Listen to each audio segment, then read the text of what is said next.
It is Thursday, September 4th.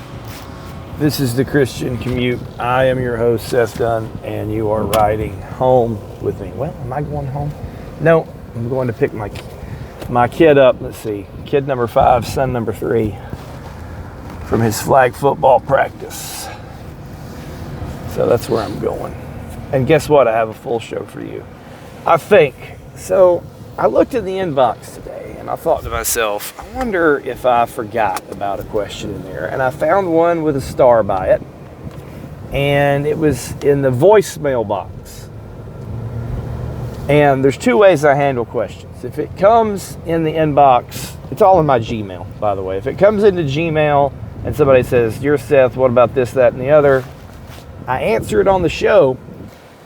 And then after I upload that episode the next day or the next week, whenever I do it, I write them back, "Thanks, I covered this." And I take the star off of it. If it comes through the voicemail, it's Google Voice, I can't write that person back because it came through voicemail. So I just put a star on it and I click off the star when I answered it. And I saw one on there from the voicemail and it had a star and it was the second to oldest one. So I thought to myself, well, did I answer this? I don't remember answering this. So maybe I did answer it.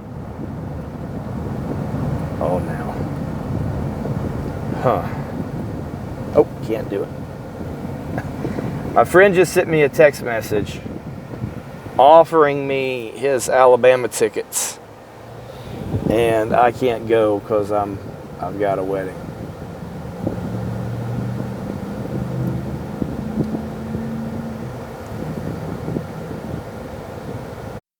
So if you have friends with season tickets, and I have a couple, sometimes you can score their season tickets for what I might call these off-brand games. Alabama is playing ULM, so that's a game that a lot of times people don't care about. Like year before last, this guy gave me his tickets to the MTSU game.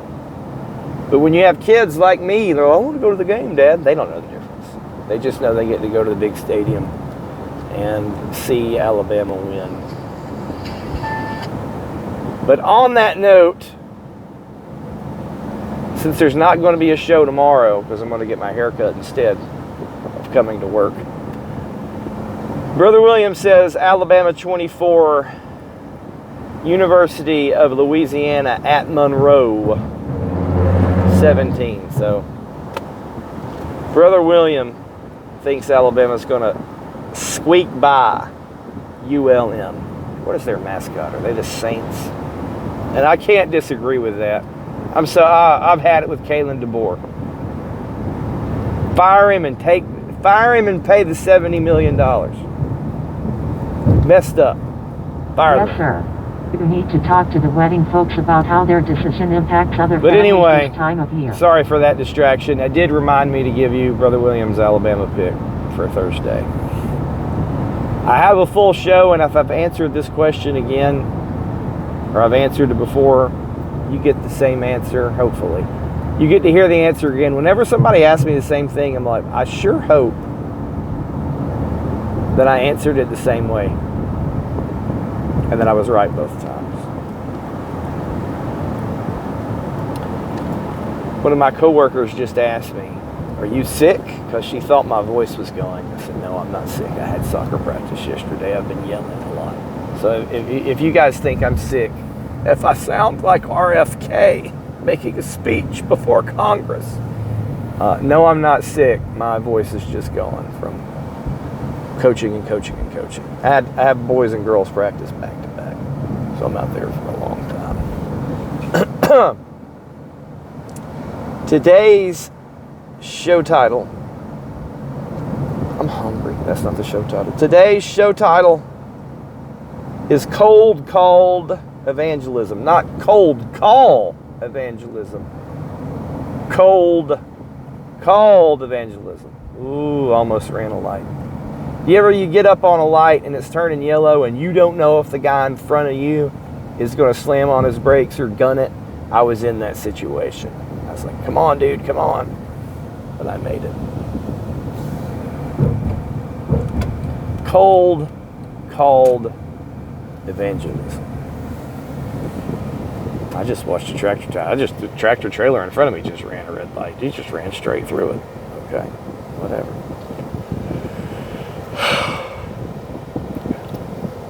Sorry for the yawn. Got my 6 p.m. yawns on me. But before we do the show topic, and before we go to the inbox, let's go to the Bible chapter review. We're in Luke chapter 9, verses 18 through 22. Jesus has just fed the 5,000. They've gathered up the bread, and now we're moving on from that story to this exchange. And it's a synoptic exchange because we find the same question in the other synoptics. And it happened that while he was praying alone, the disciples were with him. And he questioned them, saying, "Who do the people say that I am?" They answered and said, "John the Baptist, and others say Elijah, but others say that one of the prophets of old has risen again." And he said to them, "But who do you say that I am?" And Peter answered and said, "The Christ of God."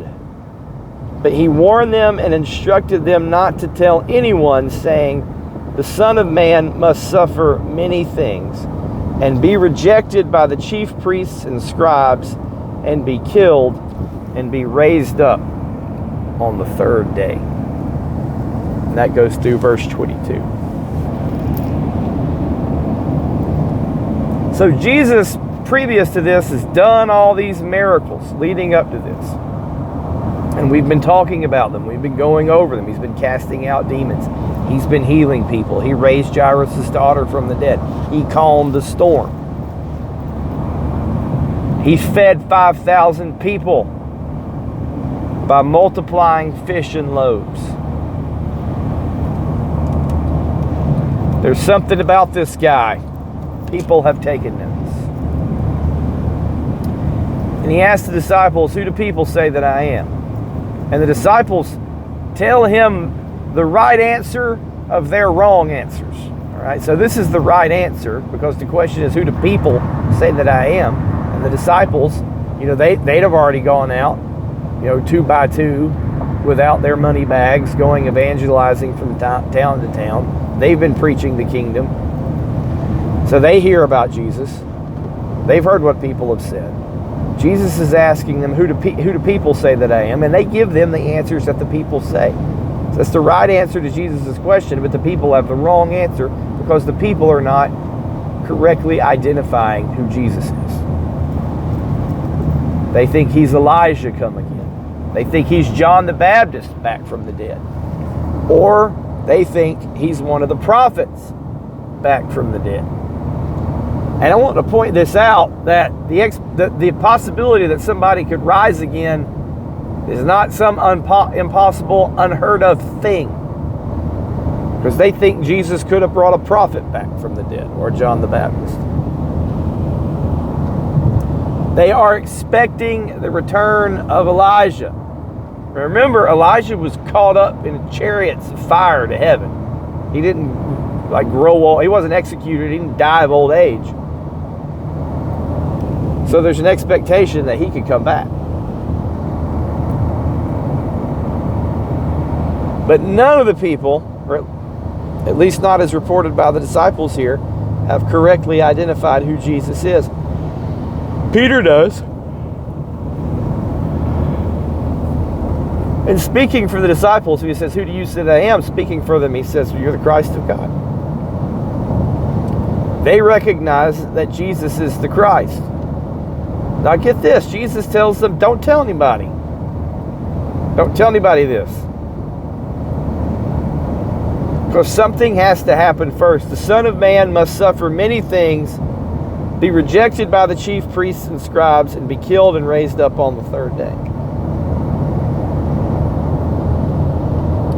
Jesus has just fed the 5,000. Jesus has just been going through towns, healing people, casting out demons, doing great miracles. If the disciples say that he's the Christ, what are the people going to want to do? They want to go to start a movement or a revolution. They're going to want to install him as king. At this point, they're definitely not going to want to crucify him. It's going to stir something up if the disciples tell people this. And Jesus doesn't want it stirred up yet. So he instructs them not to tell people. Here comes another yawn. And some of you at this point may be wondering, maybe thinking, Seth, why aren't you connecting this to what he says in Matthew, what Peter says in Matthew? Why aren't you connecting this to where Jesus feeds the 5,000, the people want to make him king, and he says, you must drink my blood and eat my flesh if you want any part of my kingdom. And then the people reject him. Peter says, where can we go? And by the way, him saying that is him identifying himself as the Messiah, as the Son of God. So why am I not making those connections? Because we're doing a horizontal reading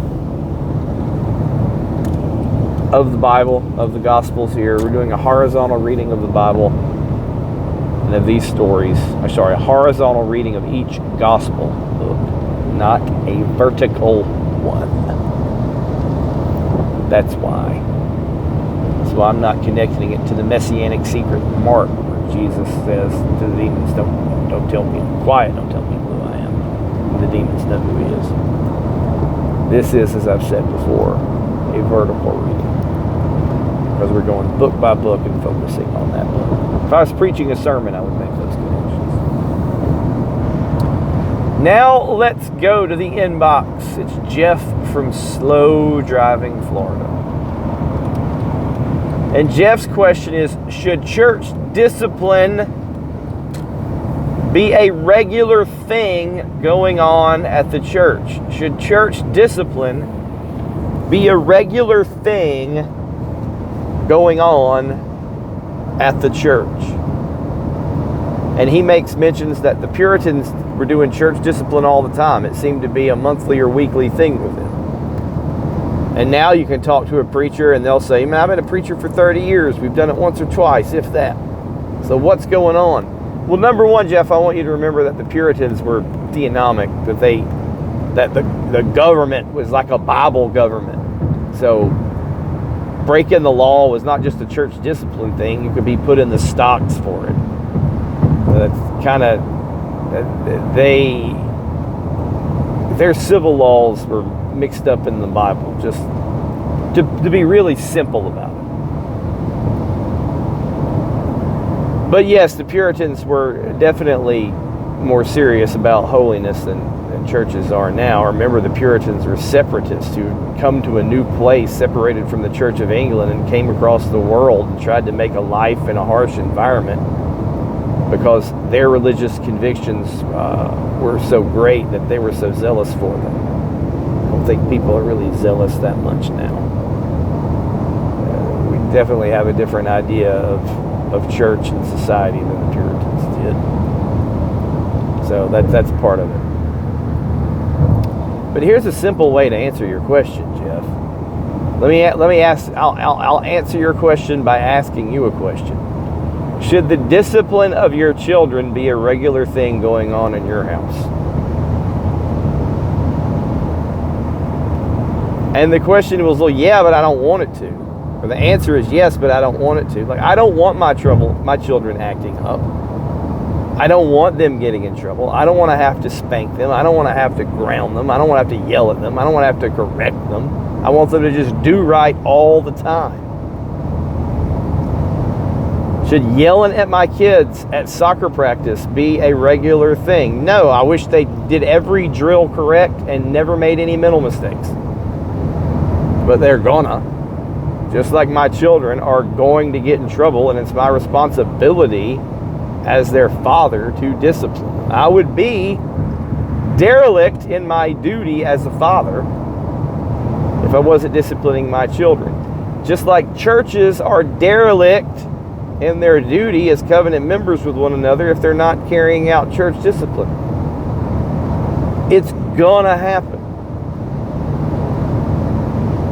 Like in a perfect world, there'd be no reason for church discipline because everybody's doing right.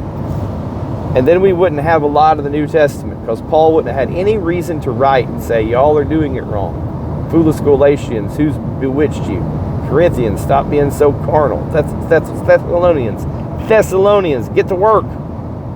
Stop looking for Jesus to come back every 2 seconds. Or stop thinking Jesus already came back and you missed it.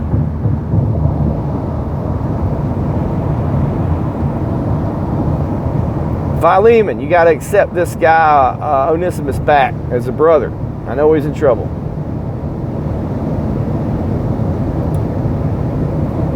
So, church discipline should be a regular thing going on in the church if there are sinful actions that require it. Now, we don't have to be legalistic. We want to be zealous for God. Somebody might say the Puritans were legalistic, church disciplining people for not having family worship time in their house X days a week.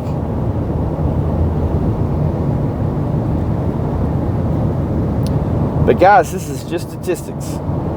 You get 1,000 people together, say you have 1,000 people in your church, it's a big church, somebody's going to commit adultery, somebody's going to get drunk, somebody's going to cheat somebody into business. It just happens. It's stats. So yeah, church discipline should be going on. We don't want people to sin. We're not looking for it.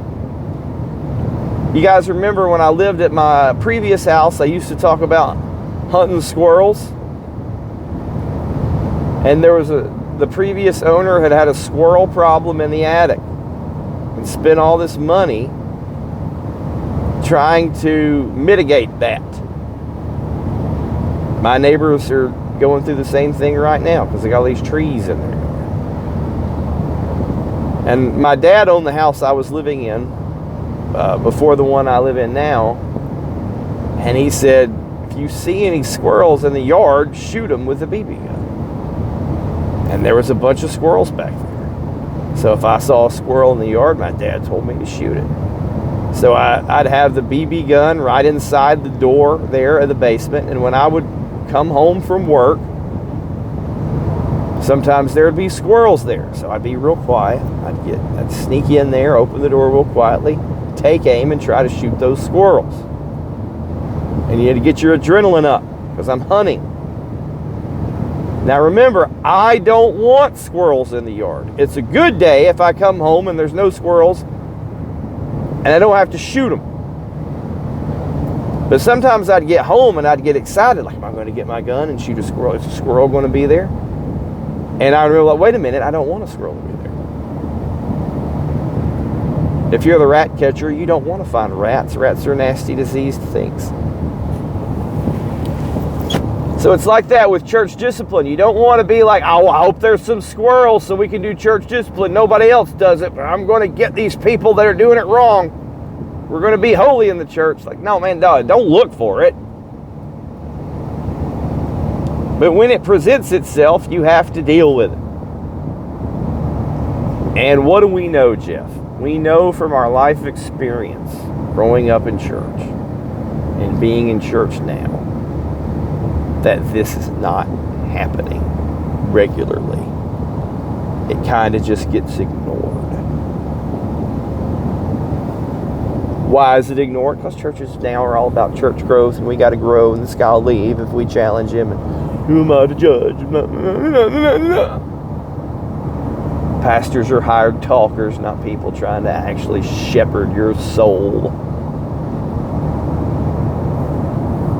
The deacons and elders are deacons and elders because they're insurance salesmen or lawyers in town and whatever. They have a local business and they want people to like them so they can get business from their network connections in church. They don't want to rebuke people and make the people resent them, and they're not going to get the business.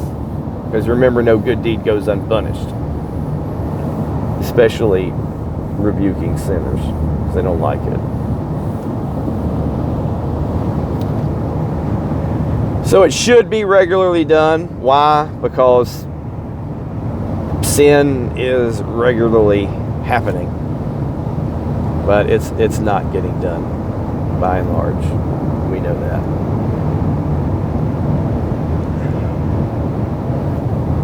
I'm done with the question, but I'm still yawning. All right. Let's talk about cold-called evangelism. Cold-called evangelism. If you have studied Christian missions and the history of Christian missions, you'll be familiar with people who are sort of the big names. You'll know about the Haystack Prayer Meeting. You'll know about Adoniram Judson and Lottie Moon and William Carroll. Chances are you can't really name a famous missionary right now. Like, how many people in the IMB do you know? International Mission Board. They really don't even share the names with us because they're in these countries where they're chopping people's heads off for sharing the gospel. But we know the famous missionaries of history. Let's talk about William Carey, that Baptist missionary to India. William Carey went to India, where there was basically no Christian witness, at great peril and great expense, and it took him 8 years to make one convert. Took his family with him. They got sick and died. Like I think he went through 2 or 3 wives dying in India. Because think about back in the day, like 200 years ago, you'd go off to one of these far eastern places and catch malaria or some foreign disease and you'd die. Like right now, I'm not afraid to go to India or China because they have modern medicine and we're prepared to go there, and if I get sick, they just fly me home. But back then, I'm not exaggerating, missionaries took their coffins with them in the boat because they didn't intend to come back. I mean, they didn't want to die, but they thought, I might die on the mission field.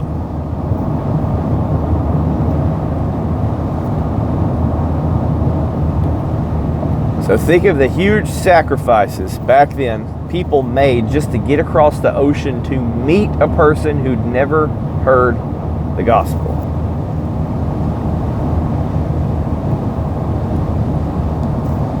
But I got foreign people calling my house every week trying to sell me stuff on cold calls. So let's talk about cold called evangelism. How many of you have received a phone call, whether you're at work or whether you're just at home and they're trying to buy your house or something like that? And it's, oh, this is so-and-so from so-and-so group. Just wondering if you're interested in this thing you didn't ask about. No thanks, I'm busy. Click. That's what I used to do. No thanks, I'm busy. Click. Hey, are you interested in selling your house? No. Do you see a for sale sign in front? Click.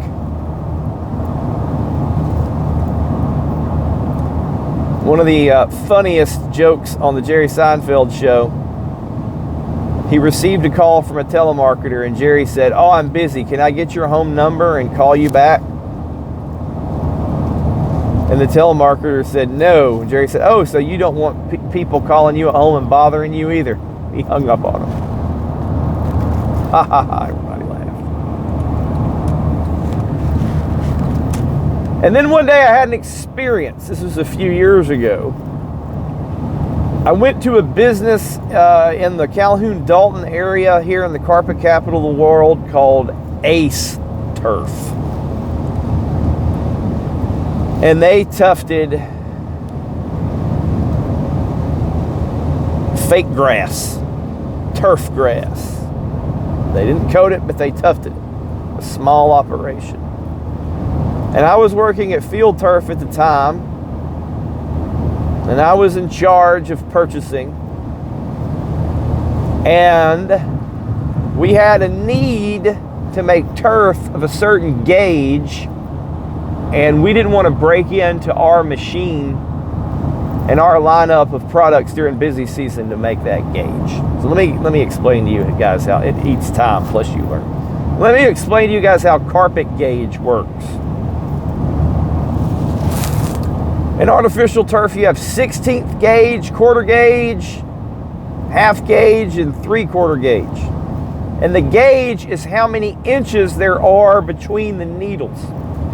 So if you're making a golf course product, something that's supposed to mimic a golf green, you're looking at a 1/16 gauge. There'll be a lot of yarn in there packed together. It's a real thick. But if you're making a football field, you might use a 3/8 gauge or a 3/4 gauge because you're thinking of tall grass that's far apart, not little short grass that's close together. And you're going to use that 3/8 or 3/4 gauge because you want space in between the tufts, because you're going to put sand and rubber there for the infill. So I don't remember whatever product or whatever gauge it was, but we needed these guys to do some contract tufting for us. So we're going over there to say, hey, if we bring you guys our yarn, can you make this product for us? We'll bring it back to our factory and put it on the coater, but we need you to tuft it because we don't want to switch to this gauge.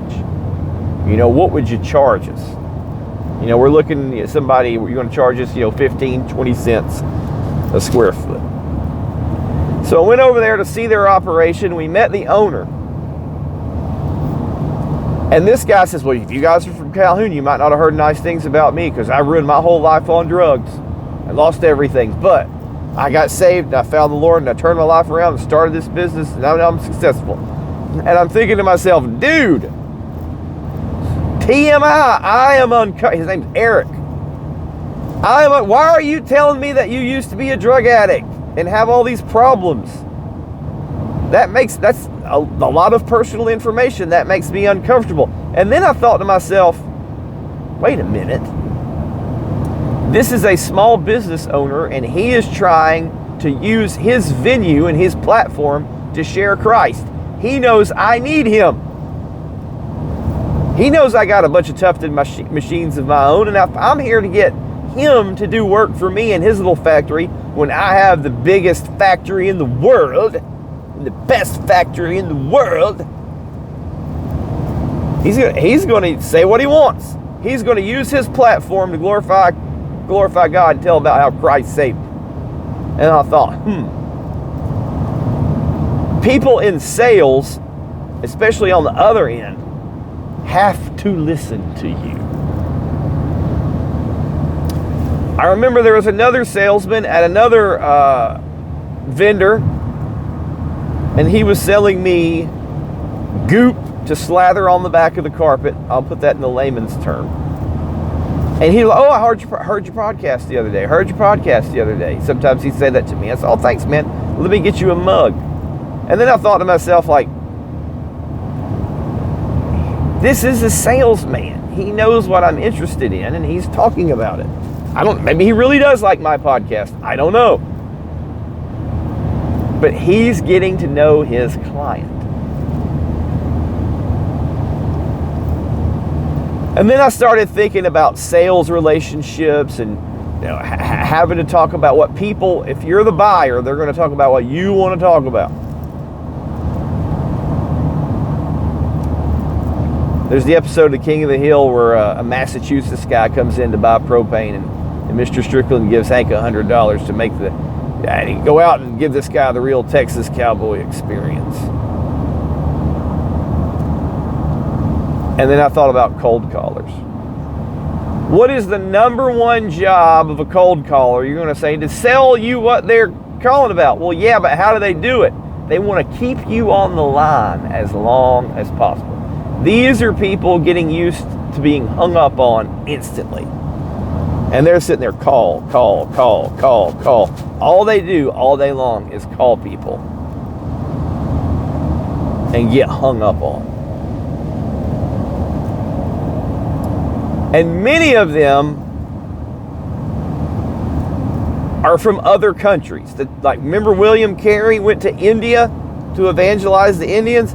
Now I have people from India just calling me out of nowhere. Hey man, you want to buy this?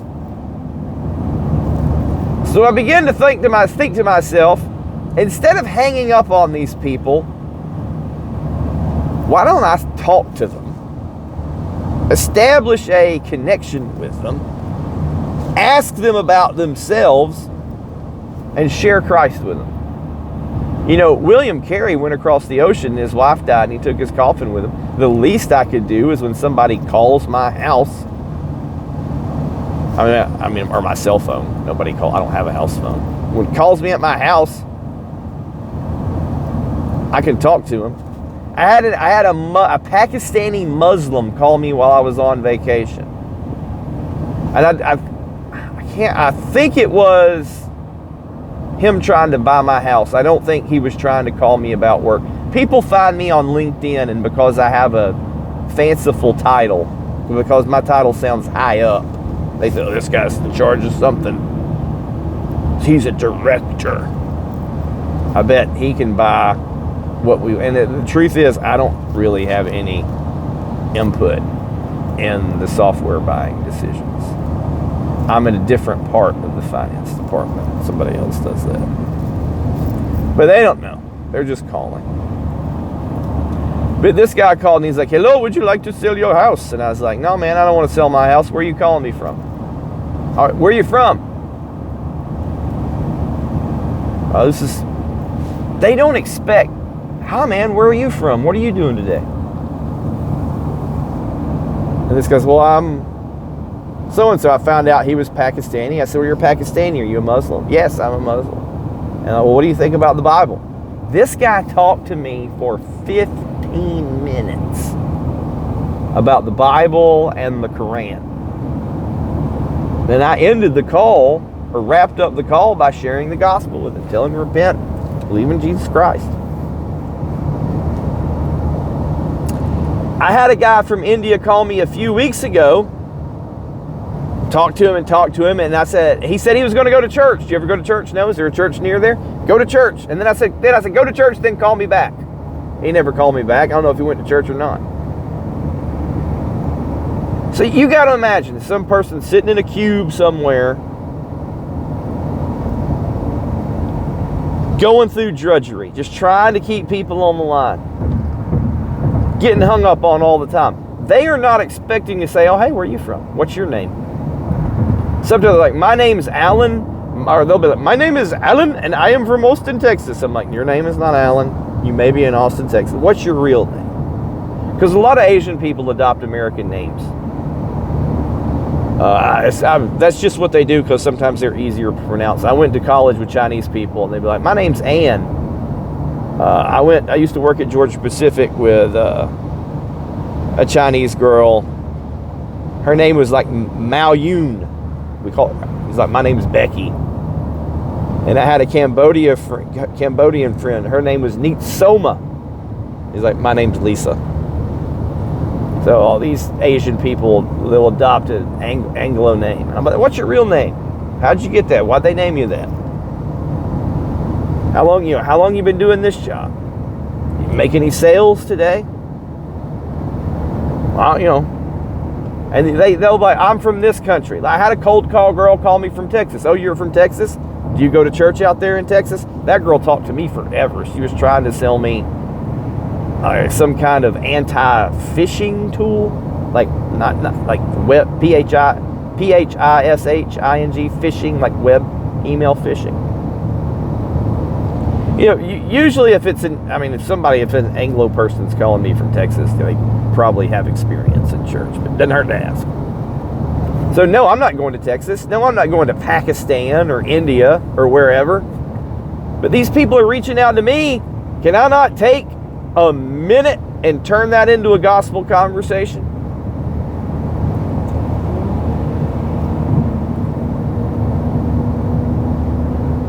And remember, it's their job to keep you on the line. They'll talk to you about anything.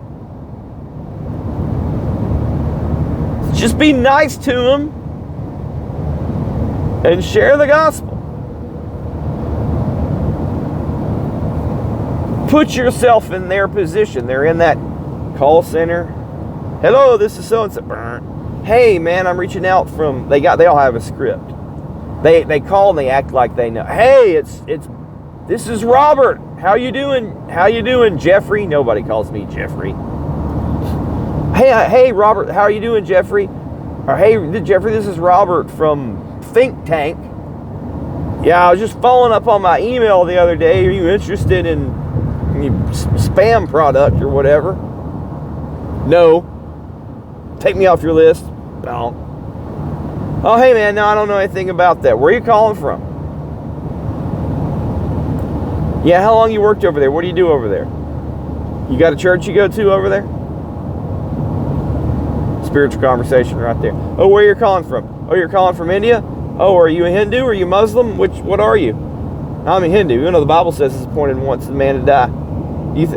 And you can start, hey, when you die and come back, do you think you're going to be working in this call center job, or you think you do something else? What do you think? And well, the Bible says it's appointed on a man wants to die, and after that, the judgment. Man, there's judgment coming. You're not going to reincarnate, and you're not going to get another chance. There's one chance with Jesus Christ, like it says in Acts. You talk about Acts 17.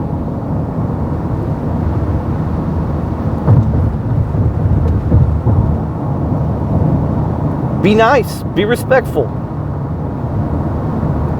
And look, 9 times out of 10, they're not going to hang up. And I'm going to tell you this. When you start sharing Jesus is the only way, remember, you're in a spiritual battle here. There's demonic forces at work against the gospel. Sometimes they will just click. The minute they'll talk all day long, and you start talking about Jesus being the only way, click. That's the devil stealing away their understanding of the gospel. You say a little prayer while they're talking.